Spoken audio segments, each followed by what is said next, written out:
বাজারে সব সবজির দাম বেশি, হতাশ ক্রেতারা। এদিন আলিপুরদুয়ার বড় বাজারে মহকুমা শাসক বিপ্লব সরকার সপার্ষদ পরিদর্শন করেন। তিনি খুচরো ও পাইকারি আড়তদারদের সঙ্গে কথা বলেন যাতে সবজির দাম বেশি না নেওয়া হয়, সেদিকে সতর্ক করেন খুচরো পাইকারি ব্যবসায়ীদের। এই বাজারে পাইকারি ব্যবসায়ীদের কার কাগজপত্র ঠিক নেই, কার গলমিল রয়েছে হিসেবে এই সমস্ত জিনিসপত্র কোন এলাকা থেকে কেনা হচ্ছে, কত বিক্রি হচ্ছে, তার কোনো সন্তোষজনক উত্তর নেই পাইকারি ব্যবসায়ীদের কাছে।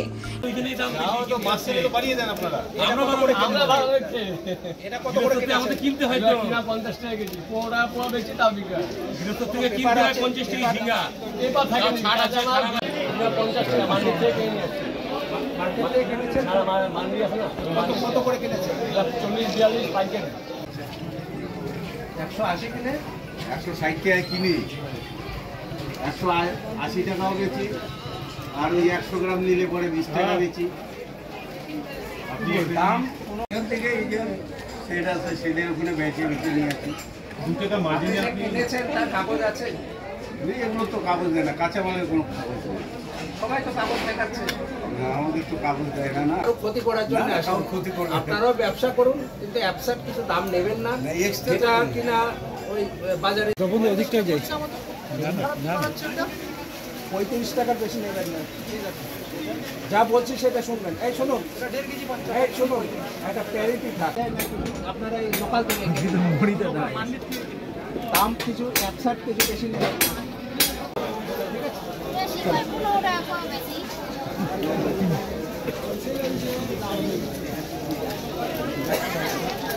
দেখলেন অ্যাকচুয়ালি আপনারা জানেন যে রিসেন্ট সবজির বাজার একটু চড়া মনে হচ্ছে, যার ফলে আমরা আজকে পুরো টিম নিয়ে বেরিয়েছি। এখানে আমাদের রেগুলেটর মার্কেট কমিটি আছেন, অফিসার আছেন, এখানে এগ্রিকালচার দপ্তরের আছেন, আমাদের হর্টিকালচার আছেন, ওয়েট অ্যান্ড মেজারমেন্ট অফিস থেকে আছেন, মানে পুরো টিম নিয়ে আমরা বেরিয়েছি। তো আমরা প্রত্যেক যেমন রিটেল খুচরো বিক্রেতা ওদের সঙ্গে কথা বললাম যে কত করে কিনছেন,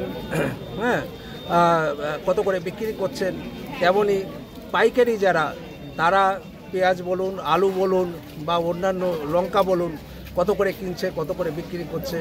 আমরা পেপার প্রত্যেকটা ভেরিফাই করে দেখলাম যে ওদের কত করে কিনছে, কত করে।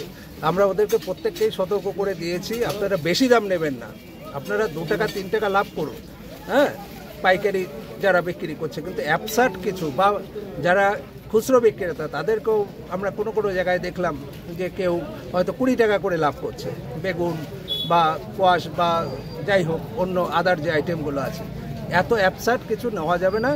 মোটামুটি যে ওদের ক্যারিং কস্ট ওইটা বাদ দিয়ে যতটুকু লাভ করার দরকার মিনিমাম সেইটা যেন করে, এইটাই আমরা প্রত্যেককে বার্তা দিলাম। আমরা আজকে বড় বাজারে জানেন এখানে বিরাট বাজার, এখানে ঘুরে দেখলাম, সবার সাথে কথা বললাম।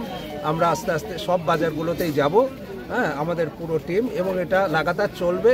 তবে এটা এই নয় যে আজকেই বেরোনো হয়েছে, আমরা কিন্তু রেগুলার আলিপুরদুয়ারে কিন্তু আমরা রেগুলার বেরোই এবং এগুলো সবসময় ফলো আপ করি। Thank you sir. একটা জিনিস দেখলাম যে বিভিন্ন সময় আপনি দেখতে গেলেন দোকানে কিন্তু মানে পাকা কাগজ যেটা বলে যে জিএসটি সহ যে সমস্ত কতটা কিনলেন কতটা বিক্রি করলেন, সেরকম কোনো কাগজ দেখাতে পারলেন না কোনো গদিয়ালা? না, অ্যাকচুয়ালি দেখিয়েছে ওরা কাগজ, যারা পাইকারি তারা যে তাদের কাছে অ্যাভেলেবেল যে কাগজ আছে সেটা দেখেছে, তাতে আমরা মোটামুটি বুঝেছি যে কত করে পেঁয়াজ বা রসুন বা আদা কত করে কিনছে, কত করে বিক্রি করছে। তাতে পাইকারি যেটা দেখা যাচ্ছে যে হয়তো 2 টাকা করে লাভ করছে বা এরকম কিছু, কিন্তু বেশি লাভ করা যাবে না।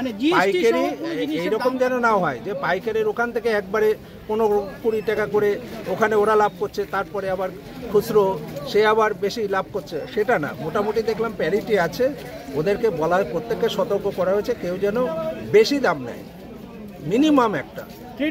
ট্রেড লাইসেন্সের অভাব দেখলাম, ট্রেড লাইসেন্সও আমরা সব ভেরিফাই করলাম। আমরা যে ওয়েট বেশি সেটাও আমরা পরীক্ষা করলাম, তাদের যে কাগজপত্র থাকার কথা সেগুলো আছে কিনা, সমস্ত কিছু আজকে দেখা হলো। স্যার আজকে দেখলাম এর আগে বৈঠক হয়েছে প্রশাসনের সঙ্গে আলু ব্যবসায়ীদের বৈঠক হয়েছে, সেখানে বলা হয়েছিল সাদা আলুটার দাম 30 টাকা করে বেঁধে দেওয়া হয়েছিল, কিন্তু বাজারে সাদা আলুই নেই, ভুটান আলু আর লাল আলু যেটা নাকি একটা 35 টাকা একটা 40 টাকা করে বিক্রি করা হয়। আমরা দেখলাম ওভারঅল ব্যাপারটাই আজকে আমরা সব এক্সামিন করলাম।